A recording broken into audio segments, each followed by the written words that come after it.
Halo semua, welcome back to Catatan Pelajar Podcast.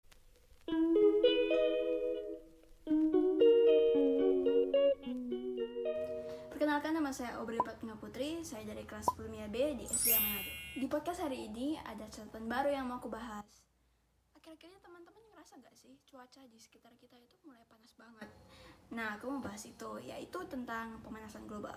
Sebelum masuk ke penjelasan lebih lanjut lagi, saya mau menjelaskan tentang ilmu kimia berhubungan catatan hari ini tentang kimia.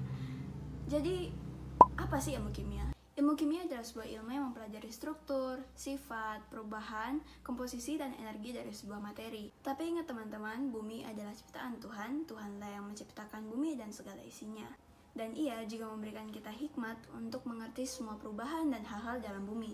Jadi Tuhan gak cuma kasih, nih bumi untuk kamu tinggal, tapi dia juga memberikan kita hikmat untuk mengerti semua hal, semua perubahan yang ada di bumi. Dan kita bisa mengerti semua itu dengan ilmu kimia. Terus kita harus gak sih belajar ilmu kimia? Emangnya berguna banget gitu? Berguna dong, karena ilmu kimia ini sangat-sangat luas dan dapat berguna di berbagai bidang kehidupan. Misalnya bidang kesehatan, bisa digunakan untuk mencari tahu cara interaksi obat dan penyakitnya.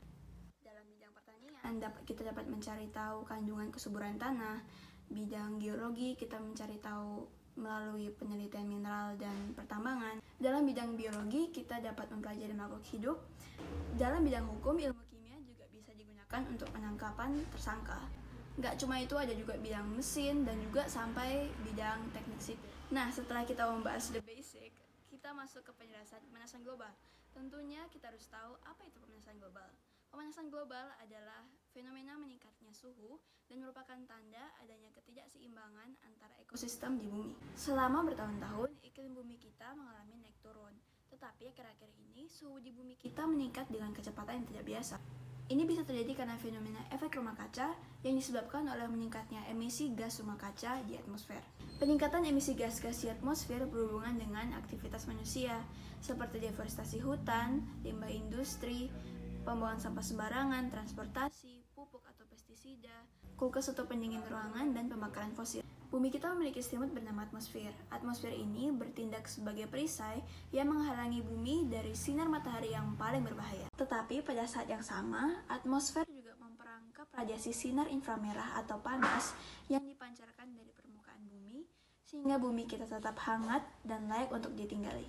Hal ini bisa terjadi karena fenomena dalam atmosfer bernama efek rumah kaca. Efek rumah kaca dilakukan oleh gas-gas seperti uap air, karbon dioksida, metana, ozon, dan nitrogen oksida. Cara gas-gas rumah kaca ini menghangatkan bumi adalah dengan menyerap sinar inframerah ketika molekul-molekulnya mengubah gerakan rotasi vibrasi.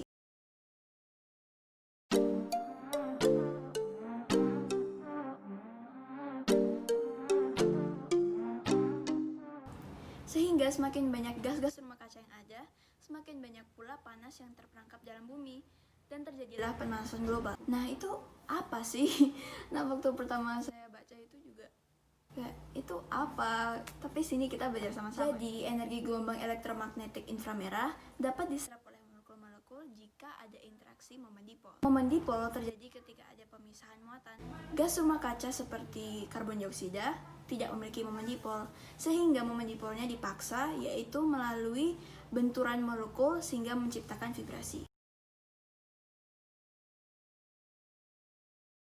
Adanya momen dipol yang sementara ini membuat karbon dioksida dapat berinteraksi dengan gelombang elektromagnetik inframerah. Berbicara tentang vibrasi nih, ada 10 moda vibrasi yang menyerap energi, tetapi hanya 3 yang efektif, dan dari ketiga ini hanya 1 yang membuat hampir semua perubahan di dunia.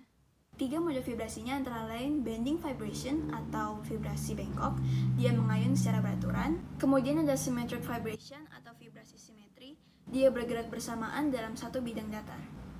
Mode vibrasi ini tidak memiliki momen dipol. Kemudian ada anti-symmetric vibration atau vibrasi asimetri, dia bergerak tidak bersamaan dalam satu bidang datar. Jadi teman-teman, kesimpulannya, pemanasan global adalah sebuah fenomena peningkatan suhu yang disebabkan oleh meningkatnya emisi gas rumah kaca di atmosfer.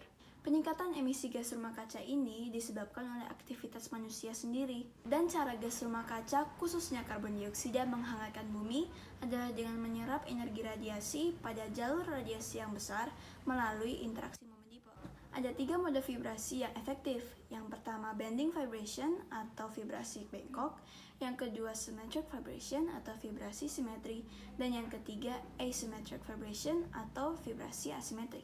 Sekian dari podcast hari ini, terima kasih sudah mendengarkan. Saya Aubrey menulis kata bersambung untuk podcast selanjutnya. See you!